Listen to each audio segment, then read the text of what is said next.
everyone has quieted down, so that must be the signal to begin. Good evening. Thank you very much for being here. My name is Lori Chesley, and I am the proud Dean of the School of Arts and Sciences here at Grand Rapids Community College. Tonight, we focus on the arts part of our school. Grand Rapids Community College is very pleased to be a leader in fine arts education. Our programs in theater, music, creative writing, and visual arts feature faculty who are not only wonderful teachers who nurture students' talents, but also highly respected artists themselves. Now, lest you think that these are simply the unsubstantiated opinions of a highly partial speaker, and I am highly partial, I hope you'll let me take a few minutes to elaborate a little bit. Did you know that GRCC theater students, alumni, faculty, and staff earned 29 Grand Award nominations this year? That's amazing. Did you know that GRCC's music program is one of only a few community college music programs in the country that is accredited by the National Association of Schools of Music, and that it is the only community college program in Michigan with that distinction? Our music students successfully transfer to highly competitive four-year music programs like those at the University of Michigan, the Cleveland Institute of Music, and St. Olaf's College, among others. Perhaps you are not aware that the Grand Rapids Poet Laureate, David Cope, teaches here at GRCC. Perhaps you did not realize that GRCC has been a venue for Artprize since its inception, and that every year GRCC faculty have displayed their work in Artprize. This year, 9 of our faculty are presenting their work. Like GRCC's music program, our visual arts program is accredited by the National Association of Schools of Art and Design, and its students transfer successfully to prestigious programs like the School of the Art Institute of Chicago, among others. If you are an arts enthusiast, you have undoubtedly seen the work of our faculty. Artists such as Nick Antonakis, Filippo Tagliati, Robin Van Royen, and Scott Gerard displayed locally, or maybe even further afield, as they've been featured in shows across the country and even internationally.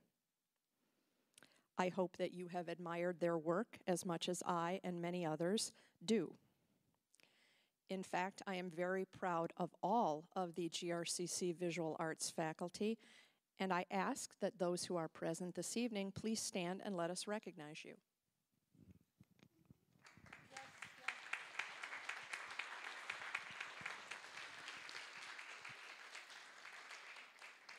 Thank you. As I said, I'm a very proud dean, and I appreciate the opportunity that you have given me to let me tell you about some of the sources of that pride. I hope that when you think of arts education in the future, you think about Grand Rapids Community College. I'm now going to turn this evening's program over to Nick Antonakis, GRCC professor and department head of visual arts. Enjoy the evening.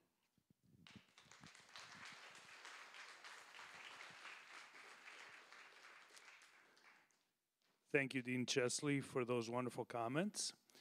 I want to also add a welcome tonight to all of you for coming to our presentation and to our panel of artists, our 3 guests here. I will be introducing them in a moment. And to thank them for giving graciously of their time to share their work. I've been looking forward to seeing more of their images and understanding what they do. At the end of the presentation, we'll have a few minutes where we can ask them questions, so the mic will go around in the audience, and hopefully you have prepared some questions or something that you think of. And as I warned the panelists, maybe I'll think of a question too, and I'll ask that. At the end, I also would like to invite you to a reception in the lobby of our theater here. We have some refreshments, and you can get to meet the artists and talk to them and ask any further questions that you might have. So without further ado, I'll start the presentation here with the introduction. To my left, we have Casey Snyder, and I'll tell you just a little bit about Casey. Casey is an MFA painting candidate at Kendall College of Art and Design. Casey finished undergraduate work at Ashland University in Ashland, Ohio. Her work is based on memories of experiences and evokes a sense of psychological confusion. Second, we have Stephen Halco. And Stephen is a member of Kendall College of Art and Design's drawing and printmaking faculty, where he teaches all levels of drawing, figure drawing, graduate drawing, and capstone classes. Stephen holds a Master of Fine Arts degree from the Pennsylvania Academy of the Fine Arts in Philadelphia. And third, we have Miranda Graham. Miranda is an MFA student at Kendall College of Art and Design. Miranda received a BFA at the School of the Art Institute of Chicago. Her primary media are oil and ink, and her work is predominantly figurative in nature.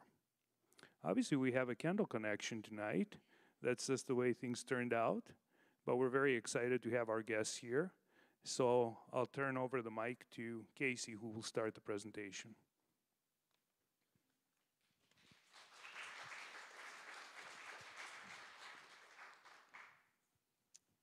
Hello, everyone. My name is Casey Snyder, and my painting Inscriber is currently showing at the John Collins Gallery for Artprize. My work is about memory and its interpretation and application in our personal identity. Memory is a major contributor to our personal character, and this places a great importance on how we view our memories, our current actions, and our future actions. While memory is a staple in our everyday lives, it is not a stable element, and this leaves us with fragmented, altered, and isolated images from which we base our identity on. This instability leaves us with a constant changing self, and memory becomes an impressionable web that is changing by the second. And these are the types of ideas that I strive to depict within my work. My work is a constant exploration between the internal and the external. I'm fascinated with memory because it's a good example of where something external continues to exist and change in an internal state. And it also depicts the way that we think about our lives. And for most people, memory holds a great deal of importance, whether or not we recognize it. Just to go into my process a little bit, I work both large and small. Inscriber is probably on the smaller end of one of my larger works, and my smaller works tend to be around 12 inches by 16 inches. For me, the smaller pieces tend to be more studies and quick and intuitive, and they're studies in composition and in color and also exploring new things with content. And for me, it helps to make work on a larger scale much more natural and quick and successful. My work starts with a collage in Photoshop that I use as a springboard for thought and also for just a basic idea about composition as well. I then collage onto the surface of the painting with different images, and this is also followed up with layers in ink and gel medium. I also draw on the surface with pencils, oil pastels, chalk pastels, and a lot of markers as well. And then this is eventually followed up with layers of oil paint. And I like to work with multiple media at the same time so I can achieve a variety of obscurities as opposed to limiting myself within one media. Just to go a little bit into my imagery, I use a variety of sources, including personal photos and videos. I also take my own photos from everyday objects and obscured things. And I also like to include what I consider nonsense imagery, which includes anything from books, magazines, and all media that I have access to. I look for images that can trigger my own memory or can eventually be connected to memory through a lot of fixation or dwelling. And I also connect imagery that should go in one piece by intuitive associations, or sometimes just things that are similar in pattern or in color. I like images that create confusion, and there's a little bit confusion within how we normally see this image or this object in daily life, and then how it's presented in the painting. And also, I'm attracted to confusion that happens in obscured images or fractured images. I like combining things that look like they're in a state between real and imagined. And in an effort to do this, I like to mix everyday imagery with abstraction. And I tend to abstract either in one of the steps along my process, either in paint, in Photoshop, in collage work, in actually cutting images apart and breaking them down, or just as it happens through the layering of all these different things.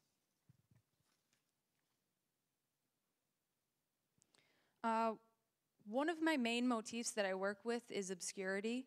I find that systems within the mind, such as the function of vision, memory, recall, the role our current influences play, and also exploration that happens through the dream, they all lend themselves to a sense of transformation, and they allow for obscurities to happen.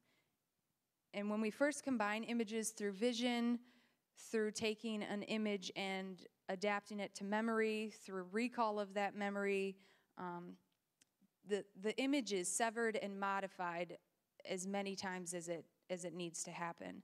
And eventually our imagination comes into play, and it starts to combine things known, unknown, past, present, and future. And basically in a process of continuously changing our memories.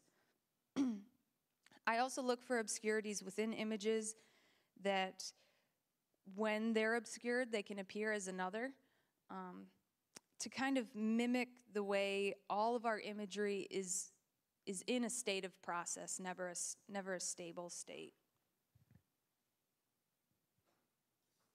The device is also a motif that I work within. My work often shows a collection of objects or images meeting at a cluster or a collision point.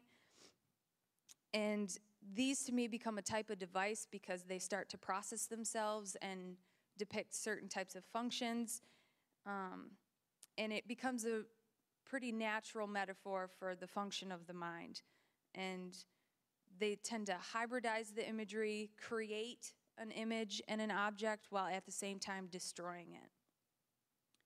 The dream is also a motif that I work with. The dream plays an intricate role in how we store and retrieve memory. It's also a time for us to create imagery that is not necessarily tied to the rules of reality. And the dream really tends to inform a lot of my aesthetic choices. Our dreams are a conglomeration of the firing of the central nervous system as we sleep. And our experiences help us put these things together in a type of imagery or plot. We're also able to play out fears, scenarios, apply knowledge, and connect knowledge that we have learned. And I'm attracted to the state of the dream because our associations are looser and more intuitive and nonlinear. And I'm interested in our ability to freely associate among our memories and ideas while we dream. And we're able to put together unrelated elements because we have the freedom outside of our waking reality. And I enjoy taking aspects of reality and logic to invoke a space that seems like it's maybe invisible. and to create something that's fractured and nonlinear.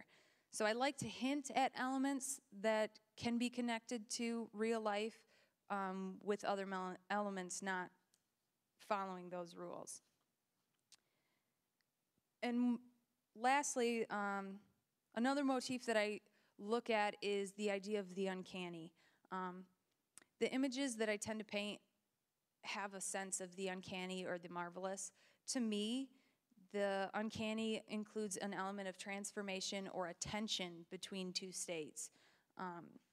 I try to access the uncanny through using broken objects and images with repeating patterns.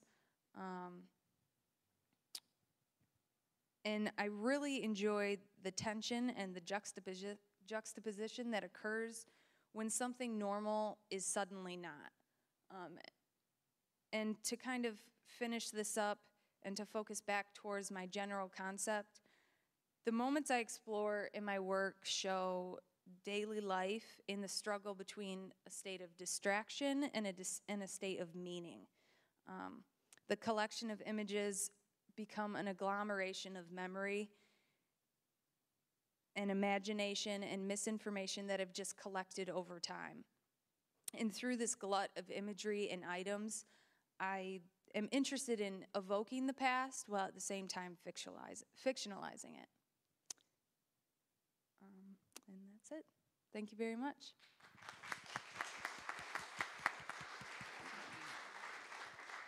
Thank you, Casey. That was very nice. So now we have Stephen Halco presenting his work. Hello, everyone. First, thank you, Nick, and thank you, GRCC, for having me here. Nick asked me to talk a little bit about my work and keep it under 10 minutes, so he must have been talking to my students who wish I would keep all my lectures under 10 minutes. But I will do my best. I try to include a little bit of reveal some of my process and show sort of the way that I go about making works and what I'm thinking about. But this is the piece, Impact, that is currently in the Collins Gallery, and it is 42 by 74 inches long, and it's just charcoal on paper. And my work tends to, I've sort of started to use that medium of drawing to facilitate my process, my thinking process. It seems to work the best for me. It's not really anything special. Anyone can do it, but it's the process itself that I think is special, the act of drawing. For me, drawing is like an event, like a sporting event or like a conversation. And much like a conversation, it's not really known what you're going to say next, although it does have its own logic and it's informed by what was previously said. So the process informs the work quite a bit. And in that way, it's sort of a thoroughfare for my thought. And all of my work, I guess, tends to come from some sort of personal experience. This one is actually highly personal.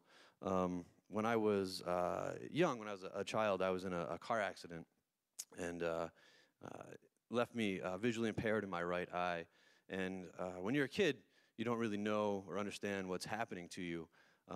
And you get these atrocities or these events that happen to you, and you have to sort of navigate them and figure out what they mean. And I would look for answers and reasons to explain what had happened to me. And I don't know if any of you have ever had this experience, but when you try to look for answers, sometimes there's not always answers to find. So it seems as though the process or the looking for, the searching for answers to explain things, it seems to me just to be indicative of life in general. And I think that my process embodies that in a way, because I'm just sort of searching and letting things be revealed to me as I work and I respond to the work. So this piece has a lot to do with that. One of the other things interesting about being a child is, being a child sort of seems like being in a dream to me, as I recall it. Like about 75% of my childhood, or your childhood too, maybe, you don't really understand, and the other 25% you really can't do anything about. So either way, it's very dreamlike when I look back on it. So the other thing that tends to come up in my work, and you'll see this in other slides, is the use of animals. And animals are important to me for a few reasons, but I would say the main thing is that to me they represent the abstract nature of life. You know, if any of you have come in contact with an animal, which I'm sure you have at some point in your life, you can't talk to them. There's no shared syntax between humans and animals, of course, but we feel like we know them in some way, like we shared some distant past with them, or we can kind of feel what they're feeling and have empathy for them.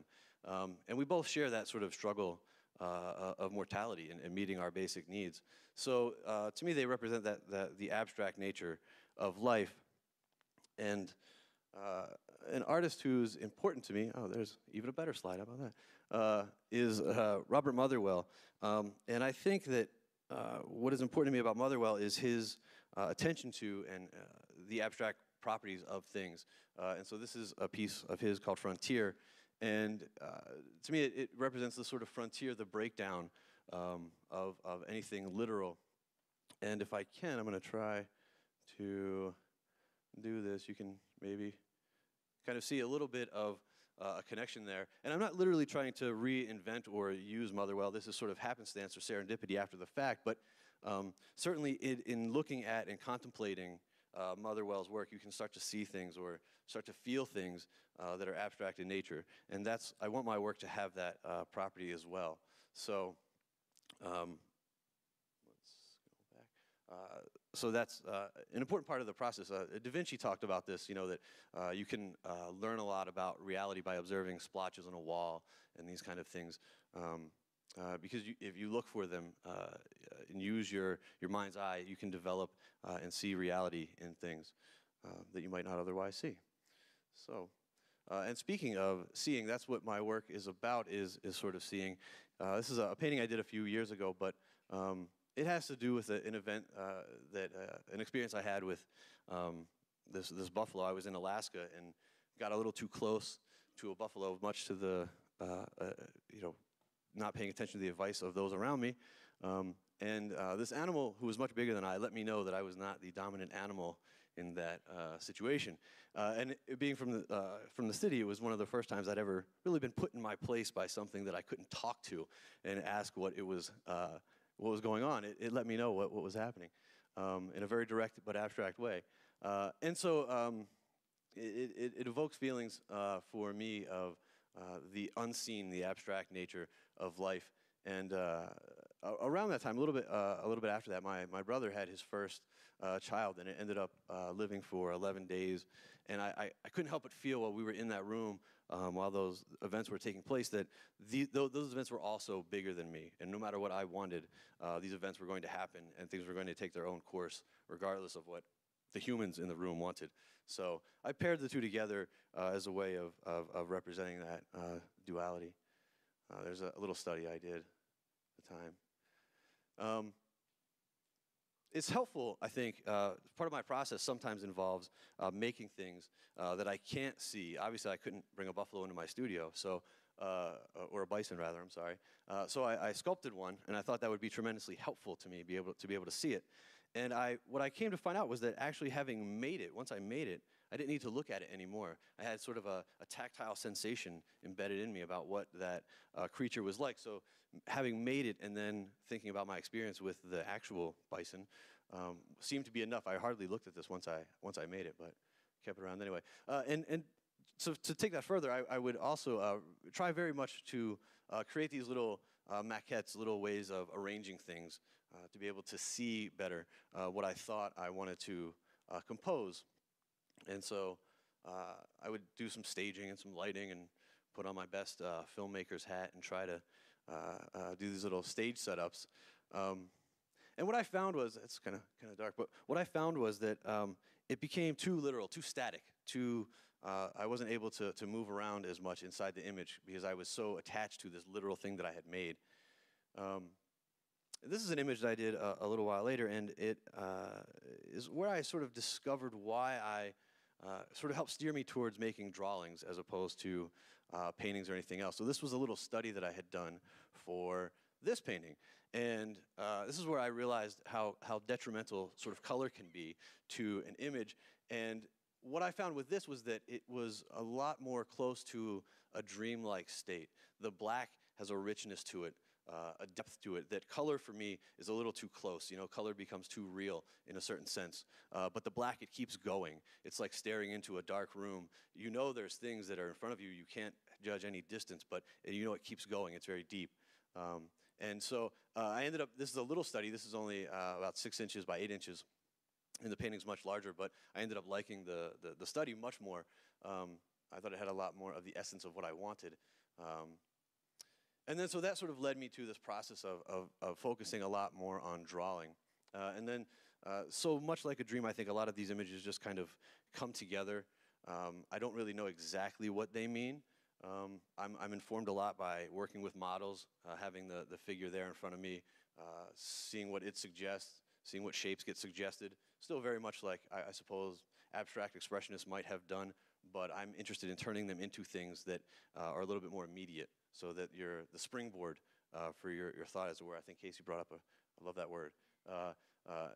You know, even metaphysics needs a springboard. You need something to set you off. So I like that these become images of actual things, but what these things are doing and why they're together and what they mean is very much, you know, how I experience dreams. And I don't know what that is, but it's the thinking about them and the process of making them that I find really interesting and intriguing. Another example where I tried once again to go from a painting, or I'm sorry, rather a drawing, to a painting. And again, the color, it makes it too real for me. I find the drawing has a lot more power in the sort of directness and the richness of that black. So this is a piece that I am currently working on. It's still unfinished in this image, but it's also it's 64 inches long, about 40 inches tall, and you know, these things kind of come and go. And what I thought I would do, since we have a lot of students here, is sort of show a little bit about how things, you know, come about. Things come and go. So here in this was one of the first stages. I'm really thinking very much just about shape, about directional forces. Kind of, you know, there's an element. There's a building, some sort of architecture in the top corner. These weird rock formations. Excuse me, and a lot of fire, which I came to realize that drawing fire monochromatically in black and white, very hard to do. But in any event, this sort of fire came out, and let's see, the building changed a little bit, and then in the left corner you'll see some flowers, some lilies started to pop up, which I couldn't quite explain where they came from, but I like the shape of them, though not exactly their placement. So then that sort of changed, and the building went away, and you know. As I started to see more and think more about the image, these things kind of come and go. Like I said, much like a conversation, you know. I'm trying to be responsive to the drawing and let the drawing tell me what it wants and what I should do next. And if that fails, ask my wife, because she's really good at telling me what looks horrible and what doesn't. It's sort of weird, much like when you write, you know, excuse me, you write things down and you read it and reread it and reread it.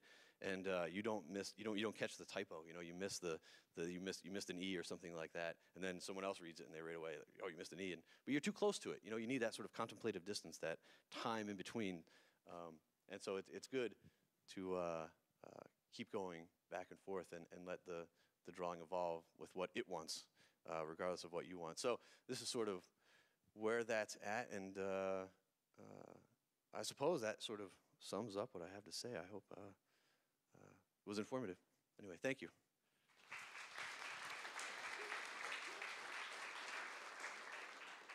Thank you, Stephen. And now we have Miranda. Cool. Hi, my name's Miranda Graham. I'm an MFA student at Kendall College of Art and Design. Like Nick was so polite to introduce me. My painting, A Case of Living, is currently on display at GRCC's Collins Gallery. And so I'll start off this. Oh, no.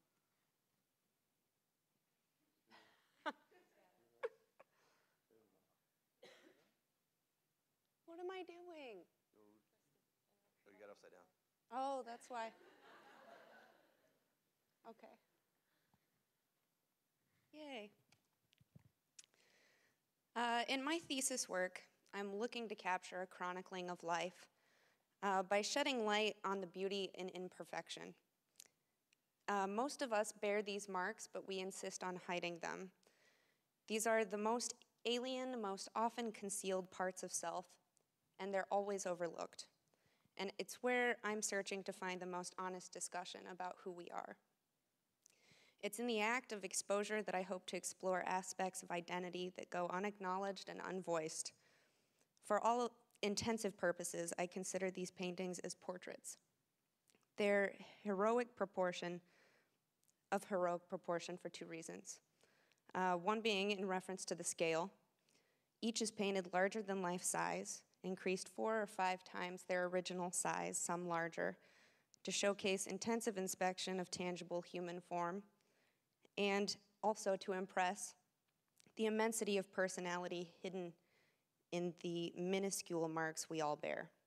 Secondly, I believe it's our flaws that make our bodies unique, owned and intimate. It's proof of living, really. And as people, we are never simply exposed. But, I mean, this work for me is about solely devoting to the tall idealism of being simply exposed and imperfect. It's a celebration of life and humanity.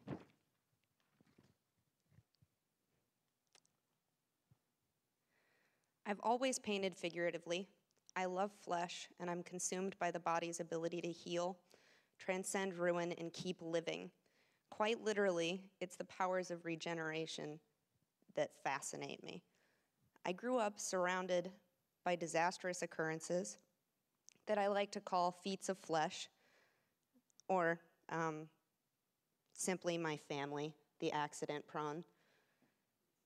From missing appendages to paralyzed limbs, we've kind of dealt with it all, and I've shared these moments with them as if they were my own. Each mark or den is particular to a proud story worth telling over and over and over, and don't think they don't. They do it all the time. These stories express the duality of every moment by the exploration of both the painful and the courageous. It's the confident self-assertion that I'm still here. And my work is quite influenced by genealogy and the notion of creating memories or timelines through shared scars.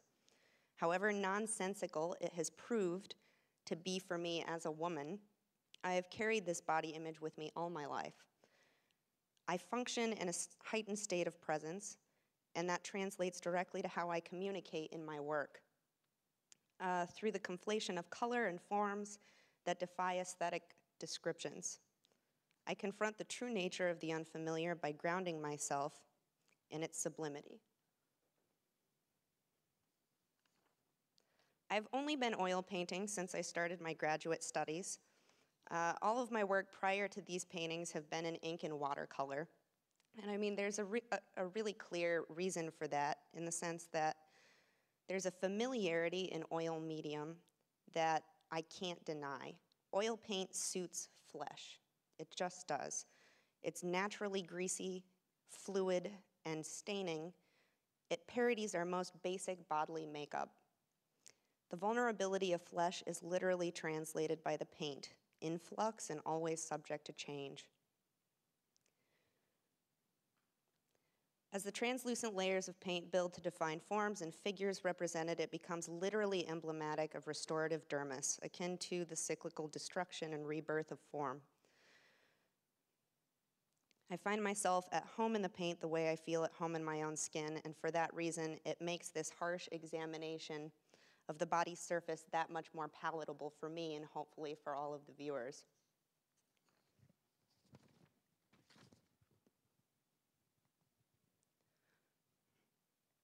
I'm doing it again. It's important to note that all of the images you see are indicative of real people with actual life experience. Many of them I know personally, and they've all been so kind as to offer up a piece of their self for a larger discussion on personhood. The palette is heightened, but sensitive to value and temperature, as each tonal shift is indicative of a particular individual and their life experience. These color palettes are deliberately intensified to evoke a pride in defining marks, vivifying an experience by simply increasing value. It's also important for me to also address the nature of my compositions. Most frequently asked question for Miranda Graham is, why not include the entire figure to accurately capture personhood, as opposed to dehumanizing like you do? And my response is simply this: there is a necessary directness of the composition that facilitates the discussion I'm most interested in having. And it's the directness of the gaze that pushes confrontation between the viewer and the figure. It is often the first thing that everyone notices and the last thing that everyone chooses to speak about. It's in this focused discomfort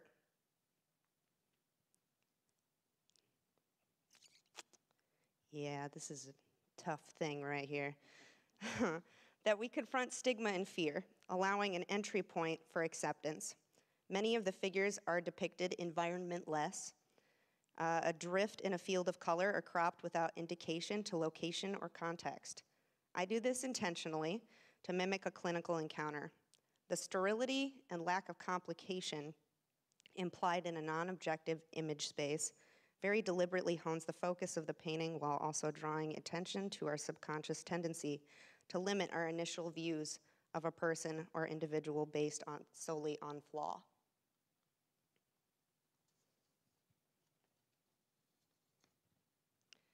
"30 to 40 years ago, really, male body insecurity wasn't as discussed a topic as it is today.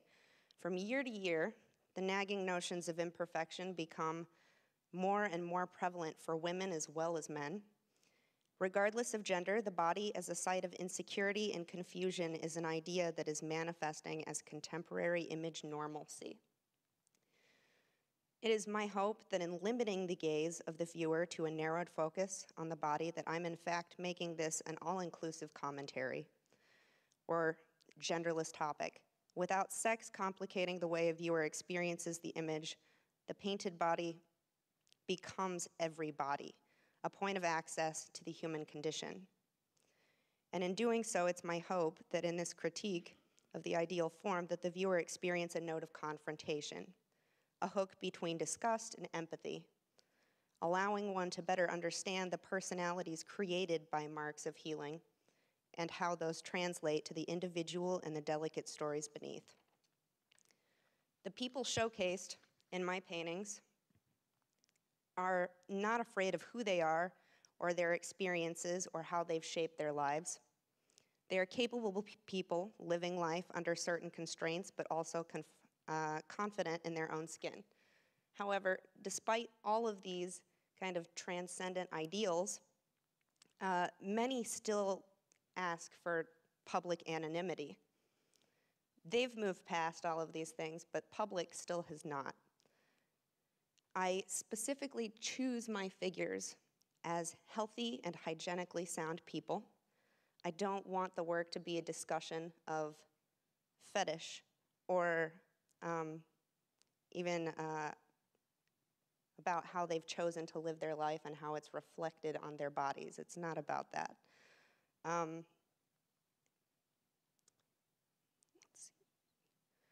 I work predominantly from sketch.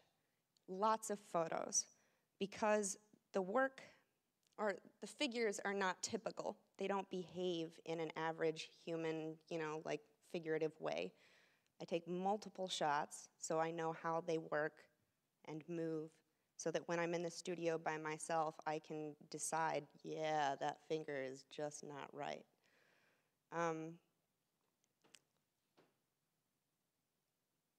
I guess the process can be long or short depending on the image, but the paintings take time and intention in every situation.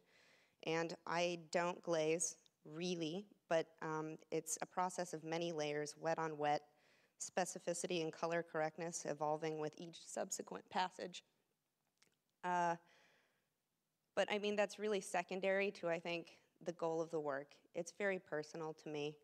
And these portraits are here to remind me that there's beauty and honesty in the everyday pains of existence. These paintings, for me, are a contemplation of a simple existence and the vulnerability of who we are. And that's it. Thank you.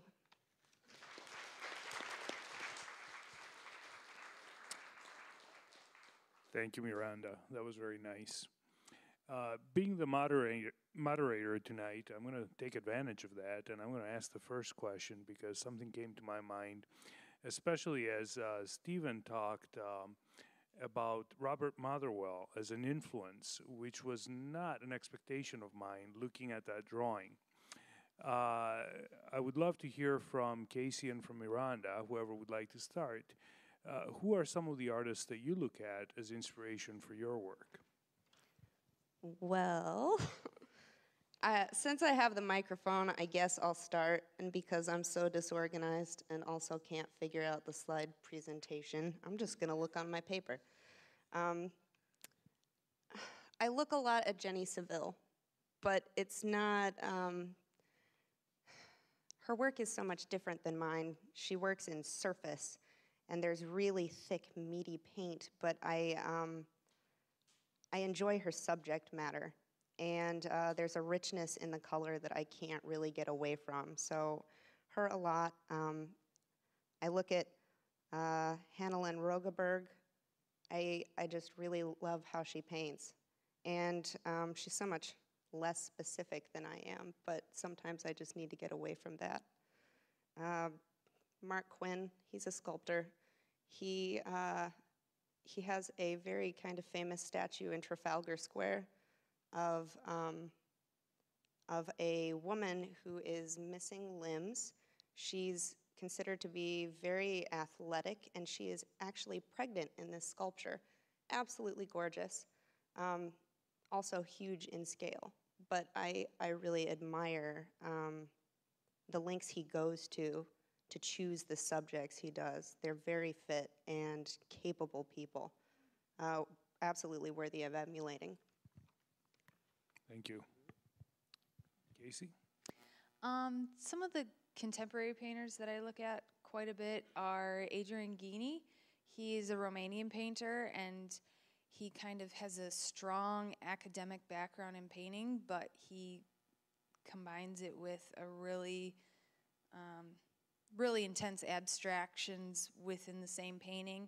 He works with memory as well, but his is specifically towards his connection to World War II.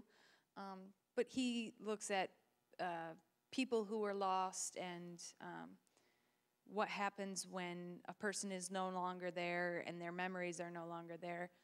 So his work continues to be an inspiration. I also look at Francesca Woodman.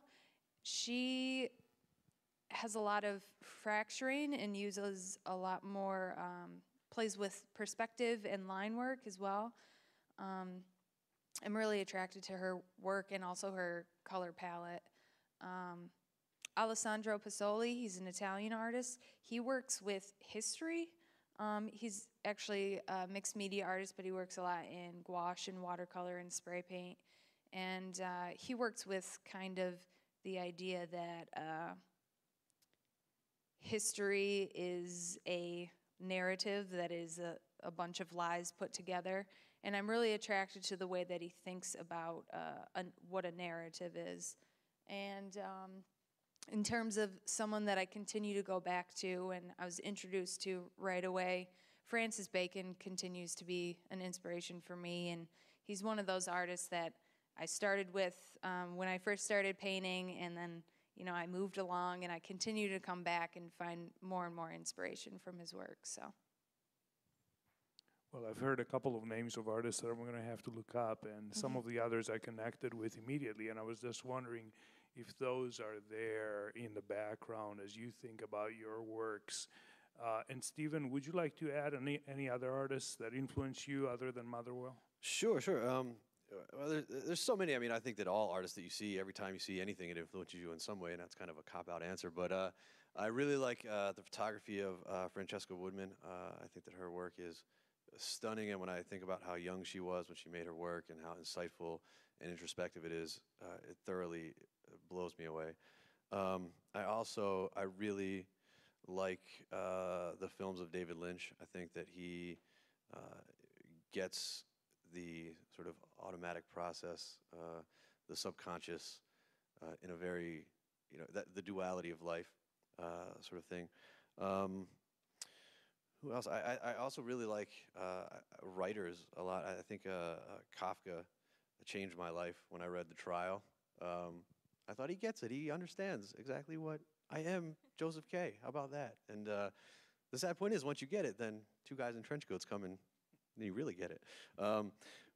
Anyway, I mean, there's so many. Laurie Lipton, the drawings of Laurie Lipton, Edgar Jarens, a contemporary artist who I think is really fantastic. There's so many. I think anybody who's doing something that's real and that comes from a place of honesty from inside of them is fantastic. And also, I would be remiss if I didn't say that my students, I think they're enormously inspirational. They teach me infinitely more than I could ever hope to teach them. So that's really nice. Excellent. I love to hear about other media being involved in our backgrounds, whether it's film or video or photography and so on, because we think about painting and just painters, but that's not necessarily so. So now I would like to turn over the mic to our audience, and if anybody has a question, I'll come on down and see if I can pass on the mic.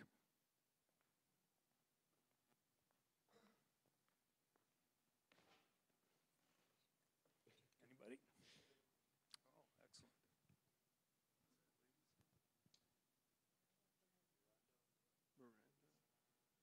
Oh, excellent. Is your name Miranda?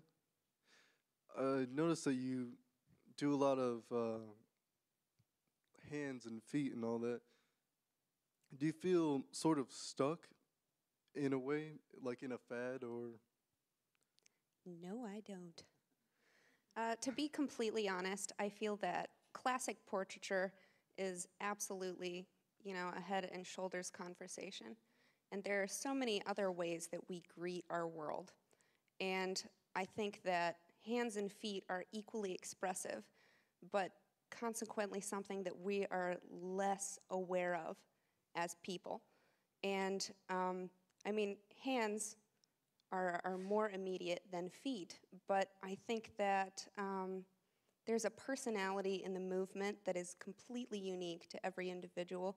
And I guess it may sound kind of cliche, but I do like how bony and weird they are. Yeah. I'm also not a weirdo. I'd like to point that out.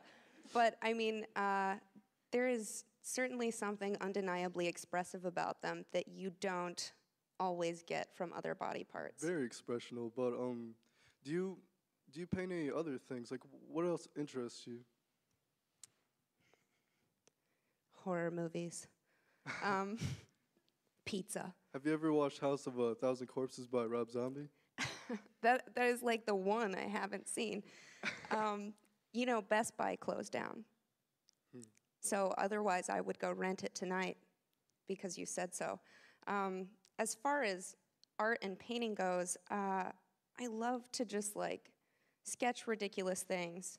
And this is gonna sound really ridiculous, but I already said I like feet. So I really like to draw my cat, and I have this weird little character called Adventure Rabbit that, flies around in his underpants that I really like.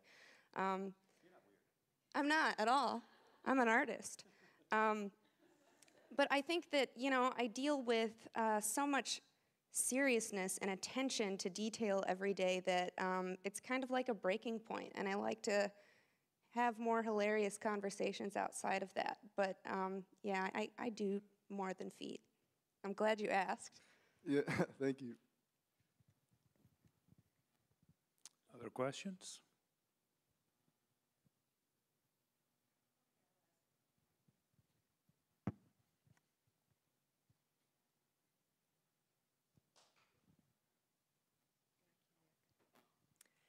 Hello, I recognize you all because I also teach over at Kendall, as you may know.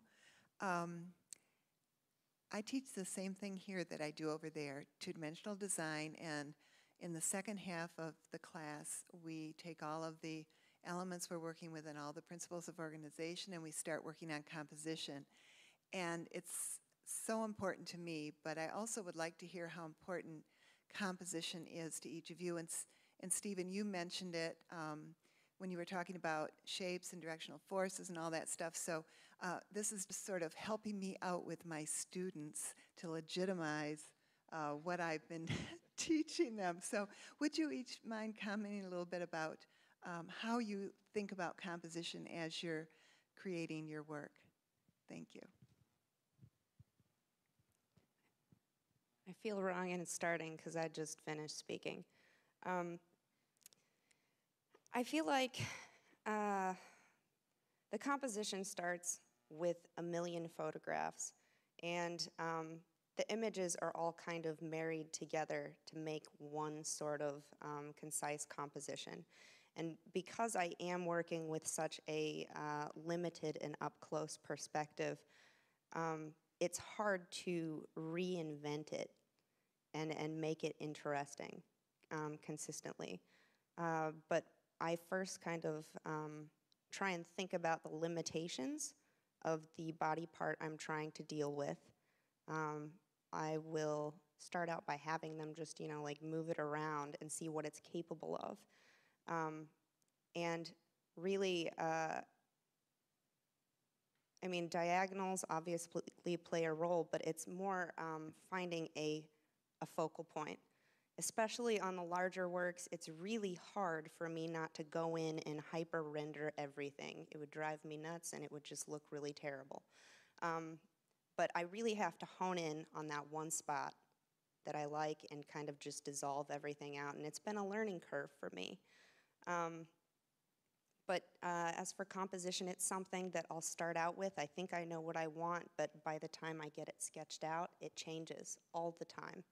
And if you have any advice on how to speed up that process, I would be happy to take it. For me, composition is everything. It's where you start and it's where you finish. And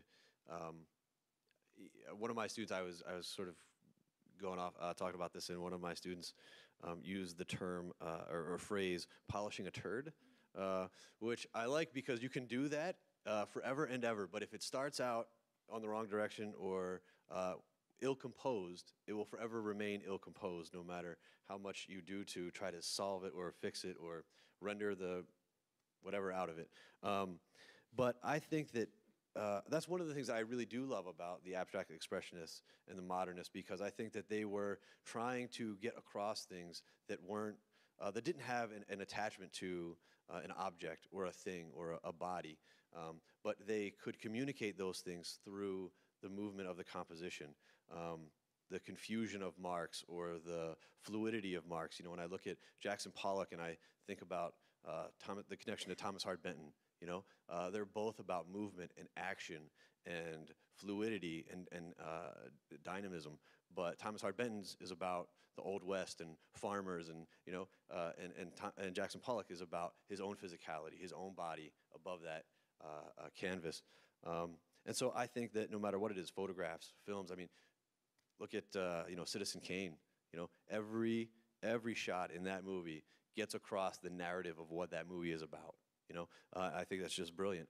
You listen to a song, you know, you're not going to have sappy love lyrics to, you know, something really heavy and, you know, some Wagner. You know, it's not going to work. So the two have to go together. Your subject, your form, and your content all have to be headed in the same direction. So composition's everything. Composition tends to be something that I'm in a constant battle with. I like the phrase "polishing a turd" because with my work, I work on multiple levels at the same time. So I have ideas about composition, but within each layer, I have to adjust it and make sure that the next step also has a working composition, because there's times in my work when I need to make a mark and be able to leave it. And it doesn't matter if there's a really interesting interaction between some gel that was laid down before and then oil paint and then markers, but the composition is off. and there becomes a point in that painting when I have to destroy it to save the painting.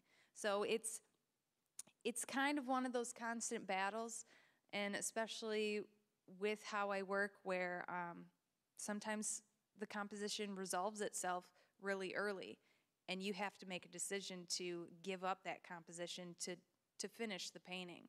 So for me, it's kind of a constant battle, and I actually kind of play with different things to keep myself to recognize certain ideas quickly. I play with shapes. I have like random cutout shapes of things that I collage, but I also move them around and see how certain angles work, kind of like little game playing scenarios.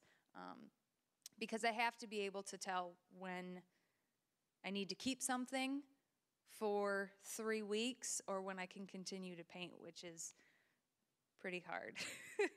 So. I just want to add one little thing. There's a book by Rudolf Arnheim called The Power of the Center. It's a short little book, fantastic read about composition, dealing with architecture, down to drawing, painting. Great. We have the time for a couple more questions. So, anybody else?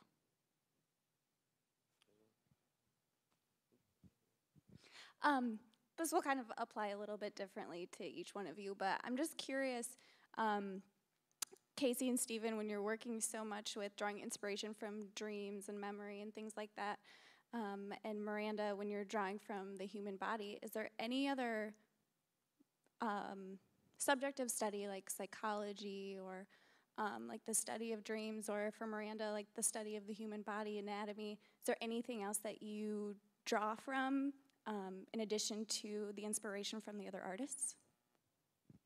Everything. Nothing is, for me, off limits. You know, everything that I observe or try to find a connection to. It helps if it's a creative act, but you know, I really respond to poetry. Marianne Moore, her poem called Poetry is beautiful, but anything, writers, I think philosophy is interesting. I often feel when I read philosophy that I need to have a PhD in philosophy to get all of that, but you just sort of, one door leads to another door, if that makes any sense, you know. If I read something, I find out who they read or who they looked at or whatever, and it's just, those doors open for you, and then you sort of, you know, bring it all in and grind it up and make sausage. For me, psychology is something that I look into a great deal. Anything in terms of psychology, sleep studies, I read quite a bit, which is kind of odd. I am on a mailing list for different psychology magazines, and they send me, you know, the short articles, and they're really interesting to me. I've always been interested in how the mind works. Some of my earlier works were talking about emotions and things like that. And actually, when I first started school, it was kind of the battle between, do I want to go into psychology or do I want to explore the elements in psychology and within the self through a visual art. So for me, I read all the psychology articles I can get. So.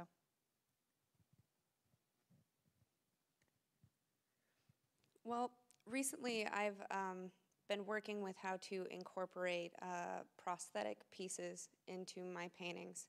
And I've been dealing with a series of images where it's the body without the prosthetic and the prosthetic without the body.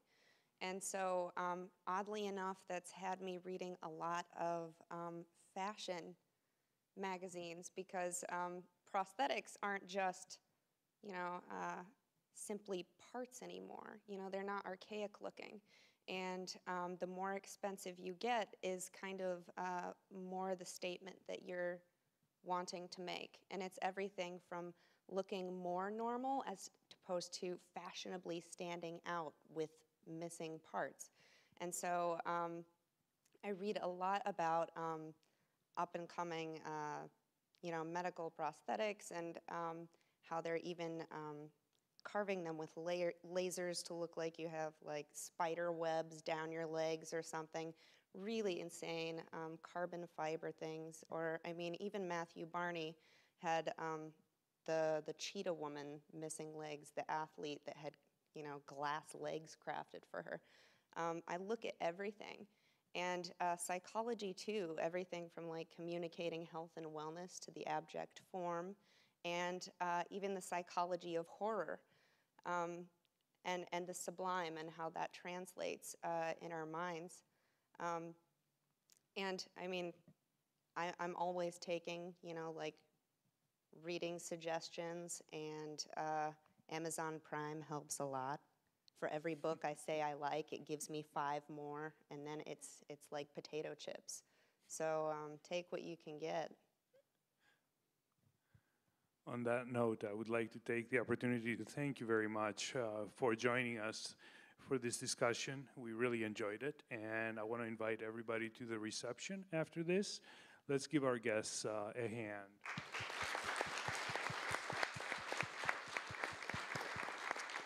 Thank you.